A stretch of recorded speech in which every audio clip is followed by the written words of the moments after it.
32. Self-love. It is little use being on this disciplinary planet, resenting everything. Like other negative states, resentment makes bad chemistry. A negative psychology fitted onto a healthy body poisons it. Here you have at least to remember two things. The first is that your being attracts your life. In short, there is something wrong with the way you take things. The other is that since creation comes from the interaction of three forces, a trinity composed of active, passive and neutralizing powers, there will always be a passive, second or resisting force to oppose you in the very nature of things. It is not just someone else's fault. Also, it is useless personifying second force as the devil. These two factors, one inside, the other outside, we ignore. We don't really listen. Our self-love is deaf. We prefer to take things personally. At the Institute, although we were told that personality had scarcely any right to exist there, no one grasped quite what it meant. I fancy we did not even know we had personalities to separate from. It takes so long to see. I did not realize that one meaning of this remark was that I must not take everything personally.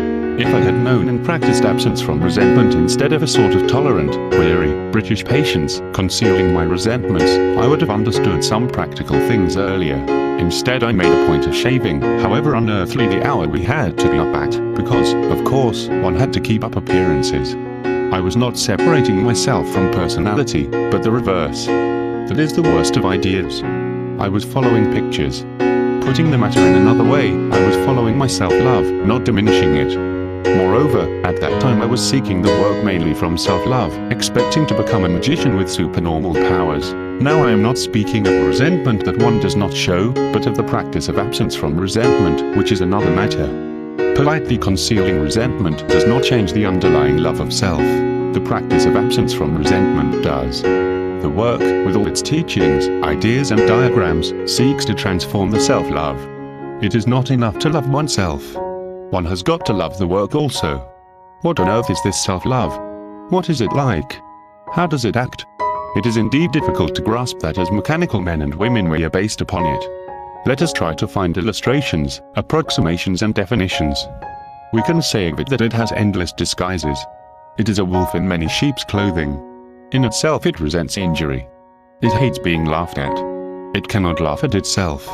It would like every event to reflect merit on itself and everyone to admire it, and if possible bow down to it. In the latter case it disguises itself as extreme modesty and is very humble. But if stuck by something overheard, it speaks with a voice like a wasp in a treacle jar. It is at bottom quite callous, save to those who enhance its merit. To these it may disguise itself as kindness, which becomes hard-faced if a criticism or mistake is made.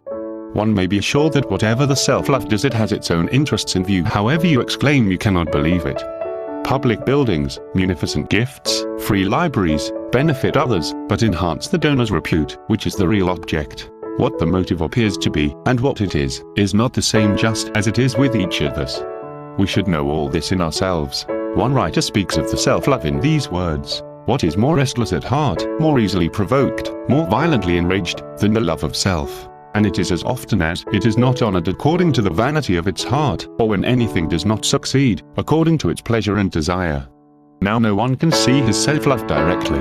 It is only possible to see the results of it. Resentment, restlessness, being very easily provoked, or violently enraged, are results that one can perchance observe. One prefers not to, or rather, the self-love will not permit it.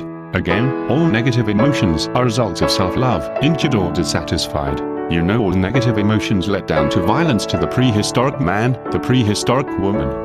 What we want lies on the other side of all that. Now some transformation of the love of self would mean some release from violence, and so something of a new will that is not self-will. Will springs from what we love. Self-love and self-will are twinned. I described in a recent commentary a man with a new will whom I met beyond the gulf of prehistoric bones, beyond violence. He showed no resentment.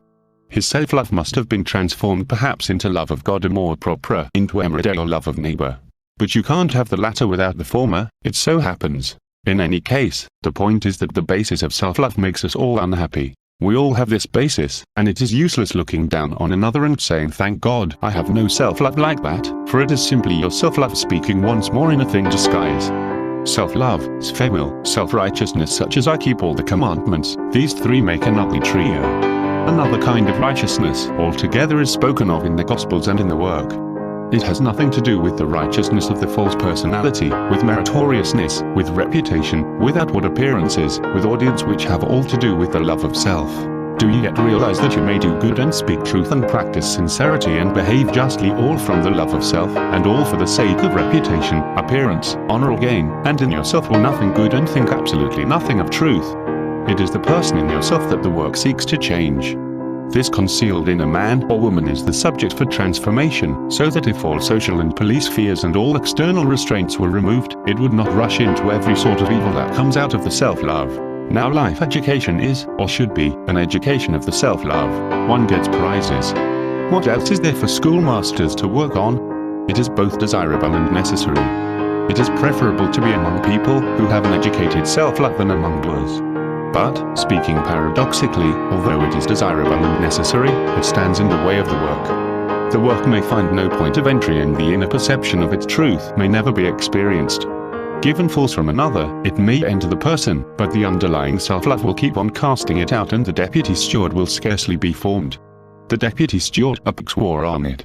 Now one way to attack the self-love is through self-observation. One or two of the stupid inventions of the self-love about oneself may be noticed. They may be brought gradually into the light of consciousness. Self-observation lets in light. Light illumines ridiculousness.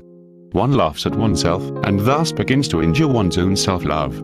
It shows a considerable step forward to be able to laugh sincerely at part of one's self-love. What is conscious, that is, the light meets what was operating unconsciously in the darkness. The white and black meet, in however small a way at first. But each time it happens thus, self-love is diminished, and consciousness increases at its expense. It is wonderful to catch a glimpse of your self-love and be able to laugh at it. One loses the former highly explosive oversensitive feeling of I am more and more. That means more balance. That means becoming softer.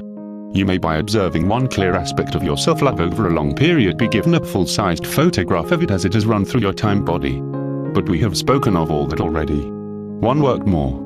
The untransformed self-love, as I indicated, prevents change in the level of being. In one of the epistles, Paul speaks of the difficulty he has with people in his groups who do not really care for what he is teaching in itself, but come for other reasons. He says they all seek their own fill. In 21. In another place, I him. In year 7, where he is speaking openly of lovers of self, he says they are ever learning and never able to come to the knowledge of truth. He means that having only self-love and no love for his teaching, they cannot raise their level enough to perceive internally the truth of what he taught, and know it for themselves. Note: the subject of self-love is so immense that only a few sides of it are mentioned in this paper. All life is based on self-love. Everywhere people are seeking to gratify their self-love in one way or another, or seeking revenge for what they imagine are injuries against their self-love. One or two things can be mentioned. One of the great dangers that threaten humanity is organized self-love. This is done by giving people a certain ideal and drilling the young in it, but I am not going to speak of that any further. You can think about it for yourselves. Do you agree that the following is a simple universal illustration of self-love? Smith despises Brown, and laughs at him. Brown despises Smith and laughs at him. But Smith cannot laugh at Smith, nor can Brown laugh at Brown. That is the trouble with us all. That is why the work tells us to separate from personality. I have to work on Nicole and be able to laugh at him. It is quite easy for others to laugh at him, but that is not what is meant.